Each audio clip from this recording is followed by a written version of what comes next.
terre, il n'est aucun nom plus doux, aucun que mon cœur préfère. Au nom de Christ, moi pour nous, quel bonheur, quel bonheur, que c'est le nom de l'Éternel. Je vous salue tous au nom de Jésus. Que celui d'Emmanuel. Aujourd'hui, nous allons écouter la parole de Dieu au sujet d'un monde à la dérive. Nous allons écouter la parole de Dieu au sujet d'un monde à la dérive. Quel bonheur, quel bonheur. Monte loin de l'Éternel, quel bonheur, que celui d'Emmanuel.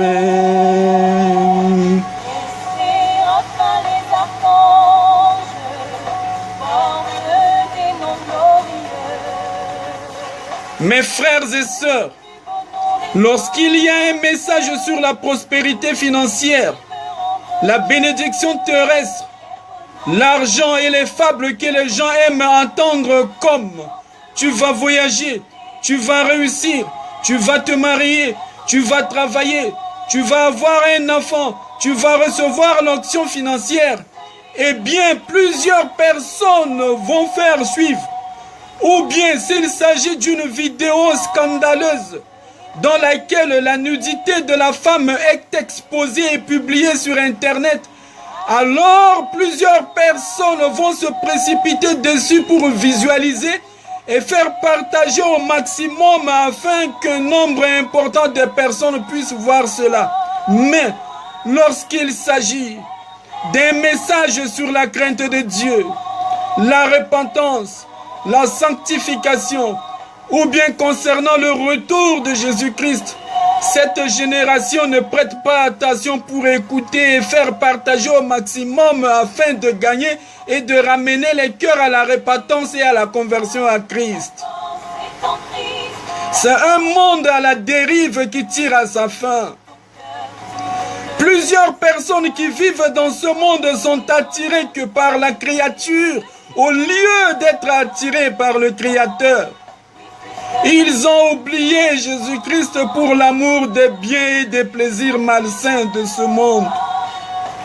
Écoute, frères, sœurs, les biens financiers et matériels qui sont terrestres ne peuvent jamais te garantir de la place dans le royaume de Dieu.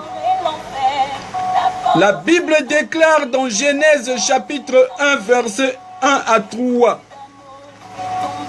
Genèse chapitre 1, verset 1 à 3. Au commencement, Dieu créa les cieux et la terre. La terre était informe et vide. Il y avait des ténèbres à la surface de l'abîme. Et l'Esprit de Dieu se mouvait au-dessus des eaux. Dieu dit que la lumière soit, et la lumière fut. Il est écrit au commencement, Dieu créa les cieux et la terre. C'était le premier principe de la création établi par Dieu. Celui de créer d'abord les cieux avant la terre. Écoutez bien, frères et sœurs, la terre n'a pas été créée avant les cieux.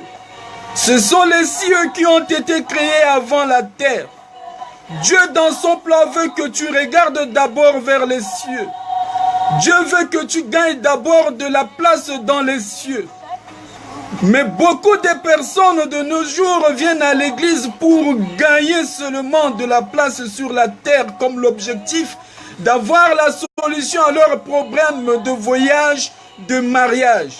Ne cherchez pas Dieu dans le seul but d'avoir la réussite, le travail et autres bénédictions. Frères, sœurs, si tu sers Dieu dans l'église et cherches Dieu seulement pour des bénédictions matérielles, financières, pour ton bien-être, sache que Jésus-Christ est mort sur la croix pour t'offrir d'abord l'accès aux cieux afin que tu puisses gagner de la place au Dieu dans son royaume. Ne t'attache pas à Dieu dans l'unique pensée d'avoir des choses matérielles et financières. Frères, sœurs, aime Dieu de tout ton cœur et de toute ton âme. Quelle que soit la situation dans laquelle tu vis, même si le monde te rejette et ne s'intéresse plus à toi. Frères, sœurs, aime Dieu de tout ton cœur et de toute ton âme.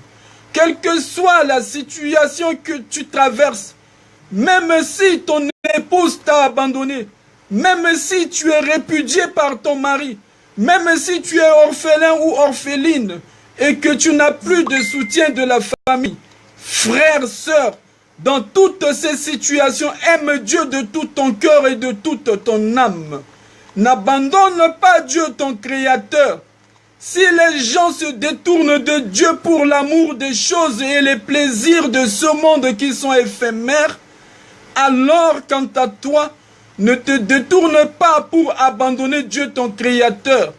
Attache-toi à Dieu pour les choses d'en haut qui sont spirituelles. Car les choses de la terre prendront fin pour toi le jour où tu quitteras ce monde. Les voitures, les villas, les plaisirs vont rester ici sur la terre lorsque tu seras appelé à quitter ce monde pour toute l'éternité. La parole de Dieu d'abord. La parole de Dieu d'abord. Jésus déclare dans Matthieu chapitre 24 verset 35. Le ciel et la terre passeront, mais mes paroles ne passeront jamais. Les grandes connaissances et les grandes études dans des universités renommées de ce monde passeront. Mais la parole de Dieu ne passera jamais. La parole de Dieu d'abord. Et les choses terrestres vont te suivre elles-mêmes. La parole de Dieu est caractérisée par l'amour du prochain.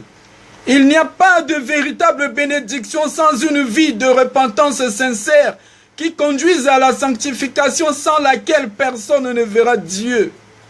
Tu pourras même chasser les démons, parler en langue, avoir l'onction et rater les cieux. Tu pourras prêcher la parole de Dieu, opérer des miracles, avoir des dons de vision et finir par rater le royaume de Dieu.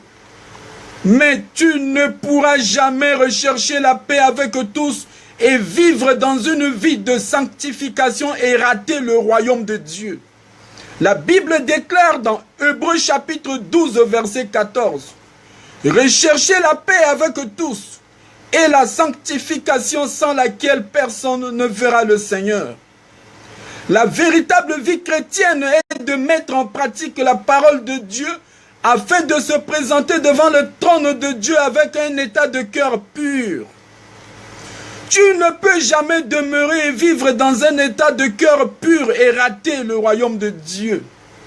La Bible déclare dans Matthieu chapitre 5 verset 8, « Heureux ceux qui ont le cœur pur, car ils verront Dieu. » La véritable vie chrétienne est de garder la parole de Dieu et la mettre en pratique dans la vie quotidienne. À toutes les nations du monde, n'accumulez pas les richesses de ce monde en restant dans le péché. Ayez de la haine du mal durant toute la durée de votre vie sur la terre. Beaucoup de personnes de nos jours sont attirées vers Dieu que pour avoir la solution à leurs problèmes et régler la possibilité d'acquérir que les choses qui peuvent satisfaire leur bien-être.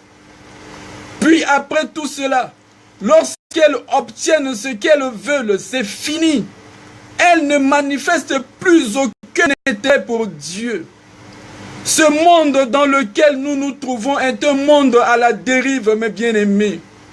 Cherchez les choses d'en haut au lieu de chercher les choses de la terre. Plusieurs aujourd'hui veulent entendre seulement ce que leur cœur et leur pensée désirent entendre. Ils ne veulent pas ou ne veulent plus entendre la vérité de la parole de Dieu qui détache leur cœur de l'amour des choses de ce monde. Ils ne veulent pas ou ne veulent plus entendre la vérité de la parole de Dieu qui détache leur cœur de l'amour des plaisirs dans les boîtes de nuit. Cette génération a opté pour inverser le sens du principe de la création établie au commencement par Dieu. Cette génération est en train de suivre le sens inverse en plaçant d'abord la terre avant les cieux. Alors que la Bible déclare, au commencement, Dieu créa les cieux et la terre. L'organigramme divin établi au commencement par Dieu depuis la création est inébranlable. Cette génération perverse tente de changer l'ordre du principe établi par Dieu. De nos jours, le bien est appelé mal et le mal est appelé bien. L'abomination de l'homosexualité interdite par Dieu dans sa parole, dans Lévitique chapitre 18 verset 22. Tu ne coucheras point avec un homme comme on couche avec une femme.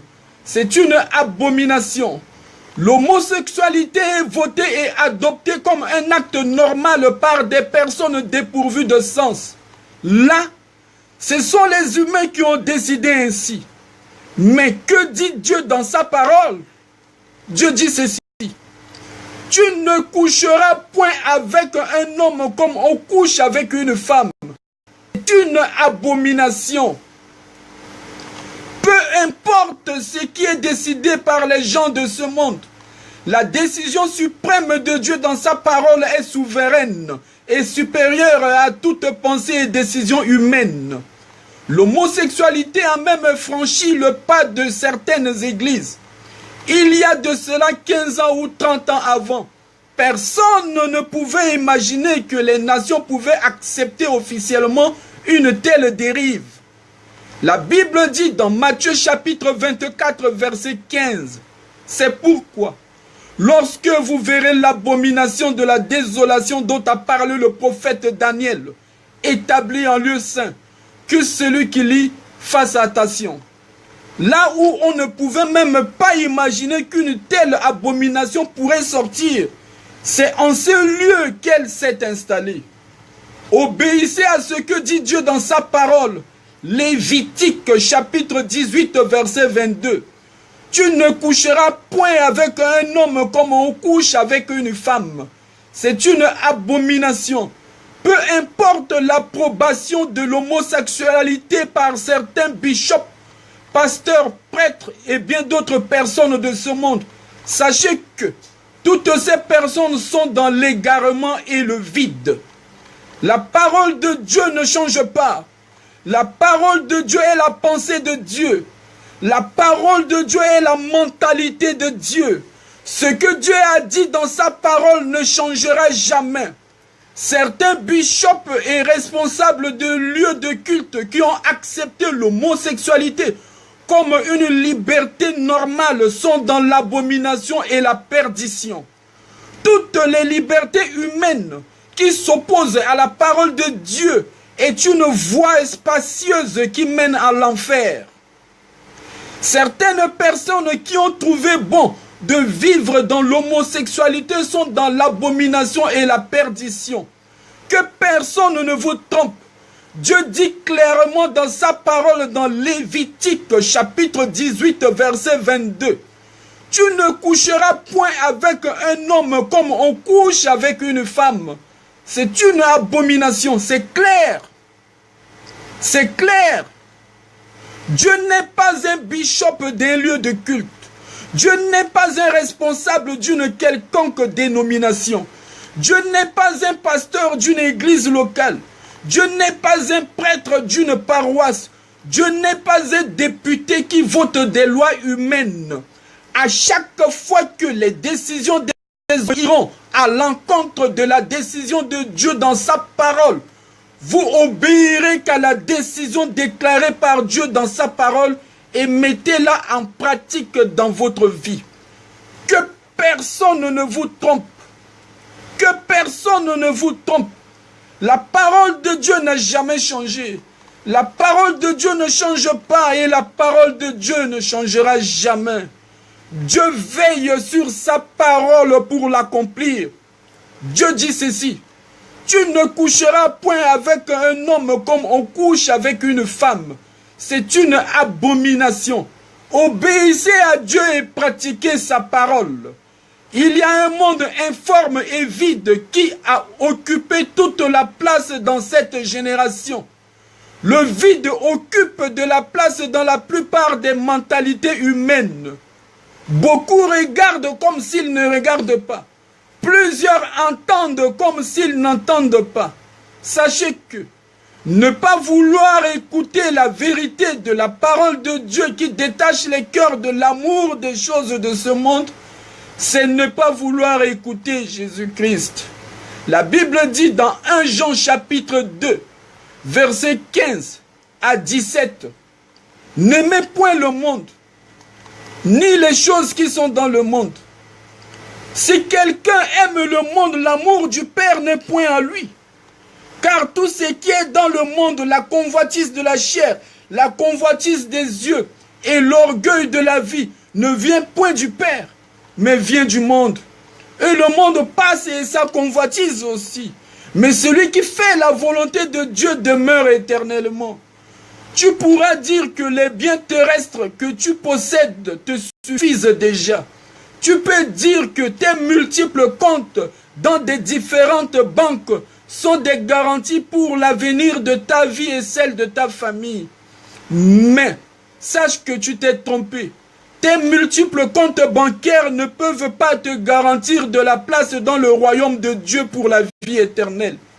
Tes biens terrestres que tu possèdes ne peuvent pas te sauver. Seul Jésus peut te sauver. Seul Jésus peut te donner la vie éternelle. La Bible déclare, « Car Dieu a tant aimé le monde, qu'il a donné son Fils unique, afin que quiconque croit en lui ne périsse point, mais qu'il ait la vie éternelle. » Jean chapitre 3, verset 16. Seul Jésus sauve. Seul Jésus donne la vie éternelle. La Bible dit dans Actes chapitre 4, verset 12, « Il n'y a de salut en aucun autre, car il n'y a sous le ciel aucun autre nom qui ait été donné parmi les hommes par lequel nous devions être sauvés. » Si la vie éternelle s'achetait, personne ne devrait mourir ou tomber malade.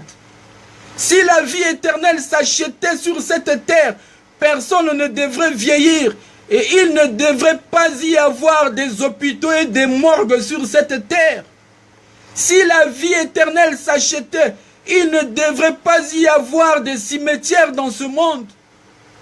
Mais si dans ce monde, il y a des hôpitaux, des morgues et des cimetières, cela veut dire que tu sois riche ou pauvre, avec ton argent, tu ne peux pas acheter la vie éternelle ni empêcher la mort de te frapper. Avec ton argent, tu peux acheter un terrain pour la construction d'une villa. Avec ton argent, tu peux te payer une voiture de luxe. Mais avec ton argent, tu ne peux pas payer ou acheter de la place au ciel dans le royaume de Dieu. Mais si dans ce monde, les gens peuvent tomber malades, vieillir et mourir, cela veut dire, quoi que tu fasses pour rester toujours jeune à travers la chirurgie esthétique, tu ne parviendras jamais à maintenir la vigueur et la beauté de ton corps que tu avais au début de ta vie sur la terre. Avec ton argent, tu ne peux pas dicter ta loi à la mort. La mort prend n'importe qui. La mort ne choisit pas si tu es intellectuel ou analphabète. La mort ne choisit pas un endroit ou un moment ou une période pour frapper. La mort ne fait pas de différence entre ta position sociale. Qui que tu sois, personne ne peut dicter sa loi face à la mort. Écoutez bien, frères et sœurs, la vie éternelle ne peut jamais s'acheter. Jésus-Christ a payé le prix par son sang versé sur la croix de Golgotha pour tes péchés. La vie éternelle se donne gratuitement par Jésus-Christ. La Bible déclare dans Romains chapitre 6 verset 23, « Car le salaire du péché c'est la mort, mais le don gratuit de Dieu, c'est la vie éternelle en Jésus-Christ notre Seigneur. Seul Jésus peut te sauver. Seul Jésus peut te donner la vie éternelle. Il est temps de donner ta vie à Jésus, de le recevoir et de croire en lui dans ton cœur au moment où tu es encore en vie sur cette terre. Ton mari, ton épouse, tes enfants, tes parents ne peuvent pas te sauver. Les marabouts ne peuvent pas te sauver. Tes études supérieures à l'université ne peuvent pas te sauver. Posséder des comptes en banque ne peuvent pas te sauver. Les religions de ce monde ne peuvent pas te sauver. Seul Jésus sauve. Seul Jésus sauve. Le chemin qui mène à Dieu n'est pas une religion, mais le chemin qui mène à Dieu est le Seigneur des Seigneurs, le Roi des Rois, Jésus-Christ de Nazareth. La Bible déclare dans Jean chapitre 14, verset 6, Jésus lui dit, « Je suis le chemin, la vérité et la vie. Nul ne vient au Père que par moi. Arrêtez de vous combattre entre vous pour des postes de responsabilité dans les églises locales. Celui-ci veut être ceci, celui-là veut être cela, celle-là veut ceci ou cela. Arrêtez de vous déchirer entre vous, frères et sœurs. Arrêtez vos concurrences. Tel veut prouver que c'est lui qui prêche plus que l'autre. Un autre veut que c'est lui seul que les autres doivent écouter. Et que c'est sur lui que tous les regards doivent être dirigés. Parce qu'il n'y a que lui qui fait des miracles. Tu n'es qu'un simple canal par lequel Dieu utilise pour faire des miracles. Tu n'es pas le faiseur des miracles. Le faiseur des miracles, c'est Jésus. Ne prêche pas pour attaquer tes collègues dans l'œuvre. Ne prêche pas pour attaquer tes collègues dans l'œuvre. N'utilise pas le micro sur l'autel pour faire des règlements de compte. Ne prends pas le micro pour monter sur la chaire pour prêcher afin de rabaisser les autres. Arrêtez de vous combattre entre vous, mes bien-aimés, frères, sœurs. Dans le nom de Jésus, il n'y avait pas les noms de vos différentes dénominations ou les noms de vos différents lieux de culte. Arrêtez de vous déchirer entre vous. Au commencement, il s'appelait Jésus. Il ne s'appelait pas église de ceci ou église de cela. Au commencement, il s'appelait Jésus. Aujourd'hui encore, il s'appelle Jésus.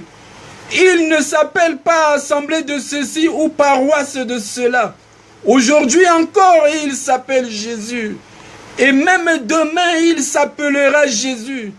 Demain, il ne s'appellera pas congrégation de ceci ou mission de cela. Demain, il s'appellera toujours Jésus. Arrêtez de vous s'entre-déchirer. Aimez-vous les uns les autres. La vie chrétienne est caractérisée par l'amour.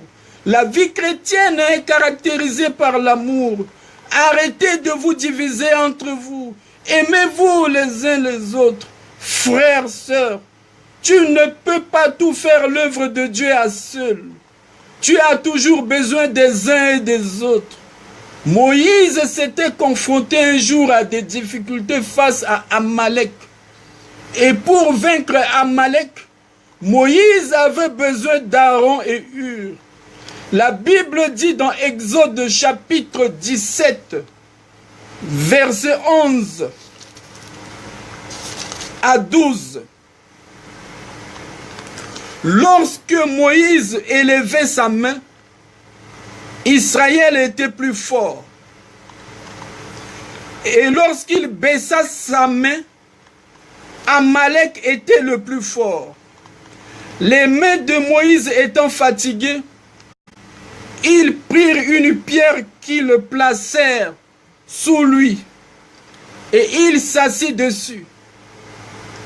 Aaron et Hur soutenant ses mains, l'un d'un côté, l'autre de l'autre. Et ses mains restèrent fermes jusqu'au coucher du soleil. Moïse, l'homme de Dieu oint, qui avait élevé le serpent d'airain haut sur le poteau, qui a fait plusieurs miracles durant la captivité et dans la terre promise, et qui a aussi séparé la mer Rouge en deux parties à l'aide du bâton qu'il tenait dans sa main. Moïse pourrait dire à Aaron et Hur, vous n'étiez pas là lorsque je faisais plusieurs miracles et séparais la mer Rouge en deux parties. Je n'ai pas besoin de votre aide, mais cela n'a pas été ainsi. Moïse est resté docile. Moïse a collaboré avec Aaron et Hur. Moïse s'est fait aider par Aaron et Hur. Moïse a accepté de se faire aider par Aaron et Hur. Cela veut dire que même si tu es l'homme de Dieu le plus auctionné, avec des palmarès au compteur, dans l'œuvre de Dieu, tu auras toujours besoin des uns et des autres. Aimez-vous les uns les autres comme Jésus-Christ vous a aimé.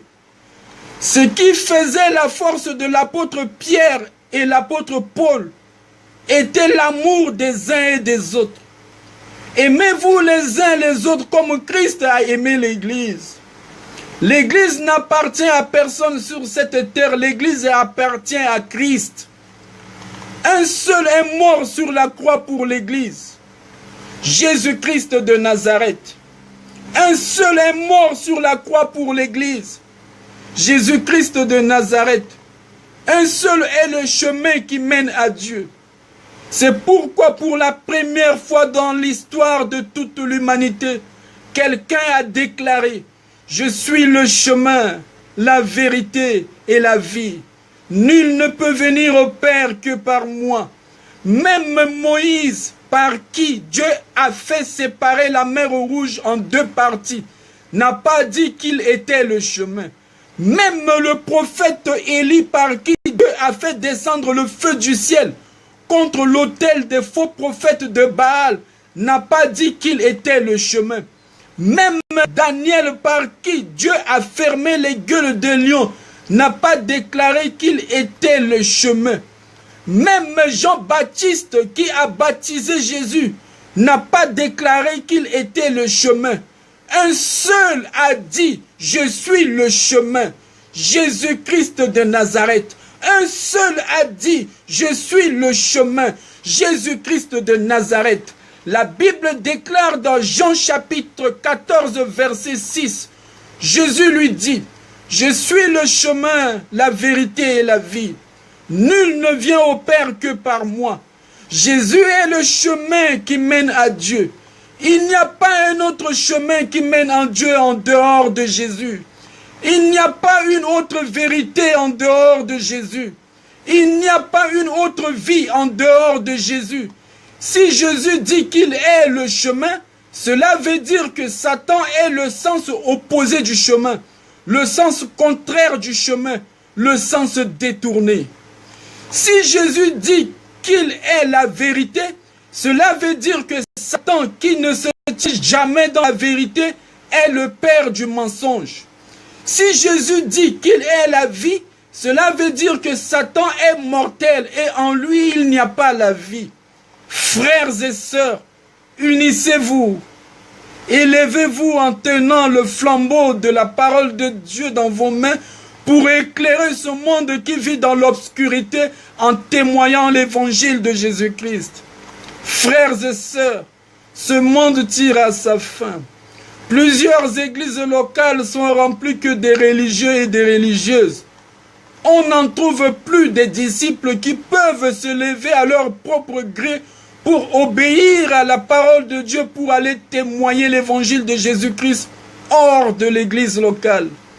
La plus grande tragédie de nos jours est le fait que la plupart des messages sont prêchés seulement qu'à l'intérieur des églises locales, au lieu de les prêcher hors des églises locales.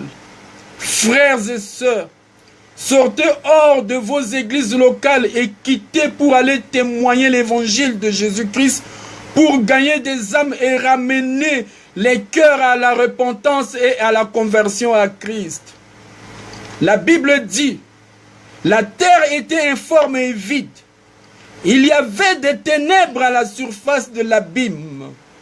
Et l'Esprit de Dieu se mouvait au-dessus des eaux. Dieu dit que la lumière soit, et la lumière fut. Aussi longtemps que l'Esprit de Dieu se mouvait au-dessus des eaux, il n'y a aucun changement. Aussi longtemps que l'Esprit de Dieu se mouvait au-dessus des eaux, il n'y avait aucun changement. Il n'y avait aucun changement. Rien ne se passait. Rien ne se passait. Mais, lorsque Dieu associa la parole à son esprit, Dieu dit que la lumière soit, et la lumière fut. C'est en ce moment-là que la lumière fut pour éclairer les ténèbres à la surface de l'abîme. La parole a été associée à l'esprit pour que la lumière puisse éclairer les ténèbres à la surface de l'abîme. Frères, sœurs, si tu n'associes pas la parole de Dieu à ton esprit pour témoigner au monde que Jésus-Christ sauve, guérit les malades, pardonne les péchés, délivre les esprits impurs, purifie les lépreux, fait marcher les paralytiques et ressuscite les morts, alors les gens ne pourront pas être sauvés de leur péché et ne pourront rien expérimenter dans leur vie. Si tu n'ouvres pas la bouche pour annoncer l'évangile de Jésus-Christ au monde. La Bible déclare dans Romains chapitre 10, versets 14 à 15.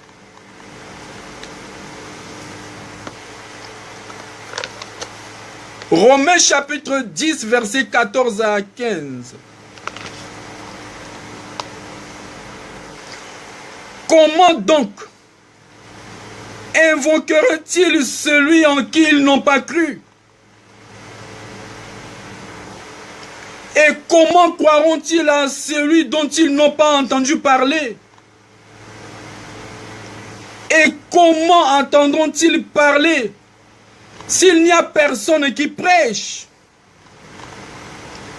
Et comment y aura-t-il des prédicateurs s'ils ne sont pas envoyés? Selon qu'il est écrit qu'ils sont beaux les pieds de ceux qui annoncent la paix, de ceux qui annoncent de bonnes nouvelles. Frères et sœurs, sors hors de l'église locale et quitte pour aller témoigner la bonne nouvelle de Jésus-Christ. La recrudescence du péché a atteint son paroxysme. Le monde actuel vit dans les ténèbres du péché.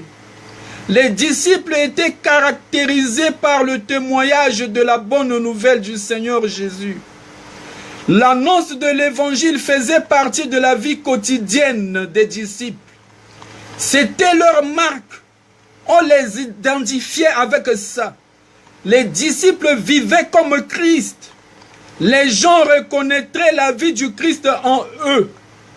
La parole de leur bouche était celle de Christ.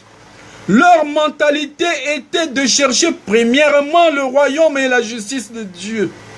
C'est pourquoi la Bible dit dans Actes chapitre 11, versets 25 à 26 que Actes chapitre 11, versets 25 à 26 que Barnabas se rendit ensuite à Tars pour chercher Saul, et l'ayant trouvé, il l'amena à Antioche. Pendant toute une année, ils se réunirent aux assemblées de l'église, et ils enseignèrent beaucoup de personnes. Ce fut à Antioche que, pour la première fois, les disciples furent appelés chrétiens. Les disciples furent appelés chrétiens parce que la vie que menaient les disciples était conforme à celle du Christ. Les gens de cette époque-là voyaient Christ vivre en eux. Les gens voyaient Christ dans leurs paroles. Les gens identifiaient Christ dans la vie des disciples. Les gens identifiaient Christ dans leur vie quotidienne. Frères, sœurs, est-ce que la vie que tu mènes sur cette terre est celle du Christ? Est-ce que les paroles qui sortent de ta bouche sont celles du Christ? Partout où les disciples passaient, ils annonçaient l'évangile de Jésus-Christ. Frères, sœurs, partout où tu passes, quelles sont les paroles que ta bouche annonce aux gens? Si ce n'est la calomnie, les critiques, les accusations, les discussions inutiles pour détruire tes prochains. Les disciples annonçaient la bonne nouvelle de Jésus-Christ. Dans cette génération, où sont les disciples? Où sont les disciples qui peuvent accepter d'obéir à la voix du Seigneur à travers ce message pour aller témoigner ce que Jésus a fait dans leur vie? Où sont les disciples? Ne reste plus scotché sur les chaises et les bancs de l'église locale. Sors dehors pour annoncer l'évangile de Jésus-Christ. Dans ce monde en dérive qui se dirige vers la perdition, afin de sauver des âmes de l'étang ardent de feu et de soufre pour les orienter vers le royaume éternel de Dieu. L'heure n'est plus au sommeil. Sauve des âmes pour Christ en annonçant sa parole. Réveille-toi parmi ceux ou celles qui dorment et lève-toi pour annoncer la lumière de la parole de Dieu dans un monde informe et vide qui vit encore dans les ténèbres du péché. Mais dans ces ténèbres, la Bible déclare, l'Esprit de Dieu se mouvait au-dessus des eaux. Dieu, par son amour, a de la compassion pour toutes les personnes qui vivent encore dans les ténèbres du péché. Même si tu as perdu l'espoir à la vie et tu te retrouves aujourd'hui au bord du chemin dans la prostitution, Dieu, caractérisé par l'amour, a donné son Fils unique Jésus pour mourir sur la croix afin de te sauver. Même si tu es rejeté, l'amour de Dieu manifesté par Jésus-Christ a de la compassion vers toi pour t'accueillir. Même si on ne te considère plus et que tu vis des moments difficiles, il y a une bonne nouvelle pour toi. À cause de toi, l'Esprit de Dieu est en train de se mouvoir. À cause de toi, l'Esprit de Dieu est en train de se mouvoir au-dessus de toutes les imperfections qui te retiennent captif ou captive dans les liens du péché. Dieu te tend encore une perche de te repentir de tes péchés et de demander pardon. L'Esprit de Dieu à travers ce message est en train de se mouvoir pour des hommes et des femmes qui n'ont pas encore donné leur vie à Jésus, de le recevoir maintenant dans leur cœur et de croire en lui afin d'avoir la vie éternelle. L'Esprit de Dieu est en train de se mouvoir. L'Esprit de Dieu est en train de se mouvoir parmi cette génération.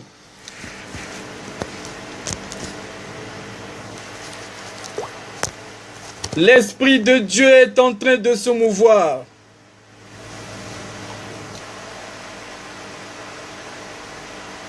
L'Esprit de Dieu est en train de se mouvoir. L'Esprit de Dieu est en train de se mouvoir dans cette génération. Frères, sœurs, Dieu dans sa parole n'a jamais changé. L'Esprit de Dieu est en train de se mouvoir pour chercher parmi cette génération des hommes ou des femmes qui peuvent obéir à la parole de Dieu pour s'élever et d'aller témoigner l'évangile de Jésus-Christ au monde. Dans ces ténèbres dans lesquelles est plongé ce monde à la dérive, il y a encore de l'espoir. Si et seulement si tu ouvres ta bouche pour annoncer la parole de l'évangile de Jésus-Christ. Frères, sœurs, tu es sauvé pour sauver les autres. Frères, sœurs, tu as été sauvé pour sauver les autres. Tu as été sauvé pour témoigner la bonne nouvelle de Jésus-Christ, notre Sauveur. Tu as été sauvé pour sauver les autres. Tu as été sauvé pour témoigner la bonne nouvelle de Jésus-Christ. Que Dieu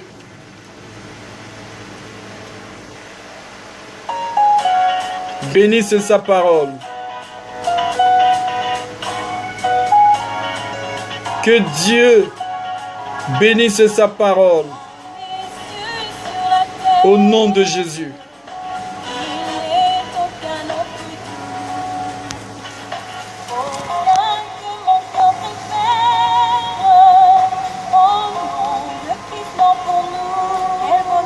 Quel bonheur, porte loin de l'éternel. Quel bonheur,